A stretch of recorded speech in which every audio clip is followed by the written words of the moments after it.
అందరికీ నమస్కారం. నేను మీ lawyer Garjan Reddy, EBSF student organization. విషయం ఏమనగా రీసెంట్గా జరిగింది మంగళవారం 2 రోజుల కిందట జమ్మూ కాశ్మీర్లో అనంతనాగ్ జిల్లాలో పల్గమ్మ అనే ఏరియాలో అక్కడికి వచ్చే పర్యాటకుల పైన టెర్రరిస్టులు 27 మందికి పైగా అటాక్ చేసి వారిని చంపేయడం జరిగింది. అది చాలా మన భారతదేశంలో చాలా విషాదకరమైన ఘటన. ఇది ఇంతకుముందు అన్నీ జరిగినాయి, చాలా కొట్టాట్లు జరిగినాయి, వాళ్ళు వీళ్ళు చంపుకున్నారు. అది యుద్ధంలో సైనికులు జవాన్లు మరణించినారు. ఇది పర్యాటకుల్లో కొంతమంది రీసెంట్గా మ్యారేజ్ చేసుకొని హనీమూన్కి వచ్చినారు. ఒక ఆవిడ భర్త ముందు కూర్చొని ఏడుస్తుంటే చనిపోయినప్పుడు అది తలుచుకుంటేనే ఎంత మన మృత్యుఘోష అనేది మనం అక్కడ లేము కాబట్టి తెలుస్తుంది. కానీ అక్కడ ఉన్న వాళ్ళకి అది ఒక పీడకల లాంటిది, అది మర్చిపోలేని సంఘటన.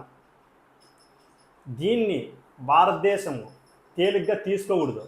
ఆ టెర్రరిస్ట్ ఎక్కడున్నా అణువణువు గాలించి ప్రపంచంలో ఎక్కడ దాక్కున్నా పట్టుకొని వారిని హతమార్చాలి, శిక్షించాలి. ఎందుకంటే ఇప్పుడు మనం చూస్తూ ఉన్నాం, ముందు కూడా 2019లో జరిగింది పుల్వామా దాడి. అప్పుడు కూడా అంతే, 44 మంది పైగా వీర జవాన్లు మృతి చెందినారు ఆ టెర్రరిస్ట్ వలన. ఈ పాకిస్తాన్ టెర్రరిస్టులకి బుద్ధి చెప్పాలంటే మన యొక్క భారతదేశం నుంచి అక్కడికి వెళ్ళే ఎటువంటి సౌకర్యాలను కూడా మనం ఇవ్వకూడదు, వాళ్ళవి మనం తీసుకోకూడదు. ఇది బంద్ చేసేయాల. మనం ఏమనుకుంటాం, ఇన్ని రోజులు మనం భారతదేశం అనేది ఒక సాంప్రదాయము సంస్కృతి విలువ ఇస్తుంది కాబట్టి మన అనుకొని సాయం చేసుకుంటూ ముందుకు వెళ్తున్నాం. వాళ్ళు అలా అనుకోలేదు కాబట్టి ఎటువంటి పరిస్థితుల్లోనూ మన భారతదేశ ప్రభుత్వం నరేంద్ర మోడీ గారికి ఇటువంటి తీసుకోవాలి. ఈ సింధు నది అని ఉంది, ఇట్లా కొన్ని నదుల నుంచి నీళ్ళు వెళ్తాయి పాకిస్తాన్కి, అవి బంద్ చేసేయాల ఎటువంటి వస్తువులు కూడా. ఎందుకంటే ఇది తల్లి బిడ్డ కూర్చొని మాట్లాడి చేసే పంచాయతీ కాదు. అంటే మనం అనుకున్నాం కూర్చొని మాట్లాడదాము, పరిష్కరించుకుందాం, కొట్లాట్లు ఉండకూడదు, ఓరు కలిసిమెలిసి ఉండాలా, ముందు పోదామని ఎన్నో సంవత్సరాల నుంచి భారతదేశం చేస్తున్న ప్రయత్నం ఇది. ఇది వాళ్ళు తేలిగ్గా తీసుకున్నారు మన యొక్క ప్రయత్నాన్ని. ఎప్పుడు కూడా మన భారతదేశం అటాక్ చేసింది లేదు, ఒక మనిషి ప్రాణానికి అంత విలువ ఇస్తుంది కాబట్టి అది వాళ్ళు తెలుసుకోలేకపోయినారు. కాబట్టి మనం దీనికి పరిష్కారం ఒక్కటే, యద్భావం తద్భావత్ అనేది ఒకటి ఉంది కొటేషన్. అంటే నీకు ఏం చేస్తారో నువ్వు తిరిగి చేయడం అదే ధర్మం, అది గుర్తుపెట్టుకోవాలి మనము. ఇంకోటి ఉంది, ఒక కొటేషన్ ఉంది దీనికి సంబంధించి. If you are slapped on one cheek, you should not turn the other cheek. If you are slapped on one cheek, you should also slap both cheeks.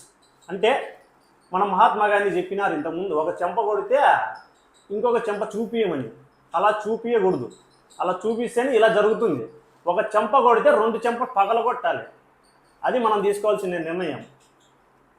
ఎవరు ఏది ఇస్తారో మనకి అదే మనకి తిరిగి ఇవ్వడం ధర్మము. ఇది మన భారతదేశం ముందరికి వెళ్తే అప్పుడు ఇటువంటి జరుపుకోకుండా ముందుకి చర్యలు తీసుకునే ఆస్కారం ఉంటుంది.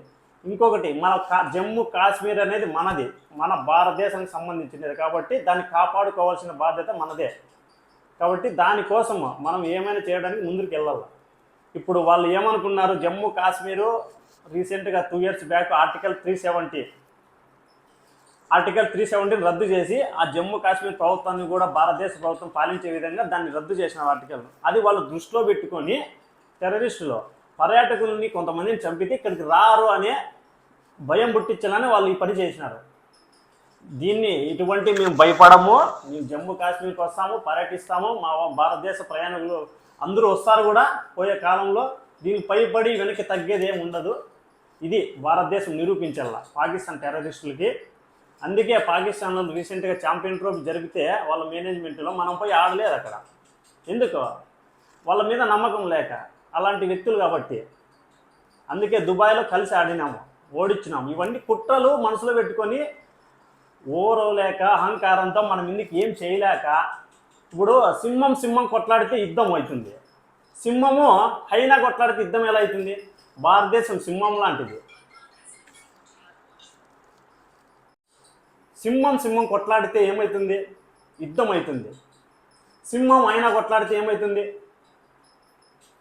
యుద్ధం కాదు, అది ఏడా దండయాత్ర అవుతుంది. అది అంటే భారతదేశం సింహం లాంటిది. అయినా అన్ని పాకిస్తాన్ లాంటిది. మనం ఎందుకు లేని చిన్న దేశం మీద కొట్లాడుకోకుండా ముందరికి వెళ్తా అంటే సామరస్యంగా చేసుకుందామని వాళ్ళు ఇట్లా తిరగబడుతున్నారు. కాబట్టి ఇది మనసులో పెట్టుకొని మన భారతదేశము ఎటువంటి ఇట్లా సానుకూలంగా చేసుకుందాం అనుకోకుండా వాళ్ళు ఏం చేస్తారో వాళ్ళకి అది తిరిగి ఇవ్వడం మన ధర్మం. మేము కూడా ఇటువంటి మన భారతదేశ సైనికులు కావచ్చు, పర్యాటకులు కావచ్చు, దేనికి ఏం భయపడకండి.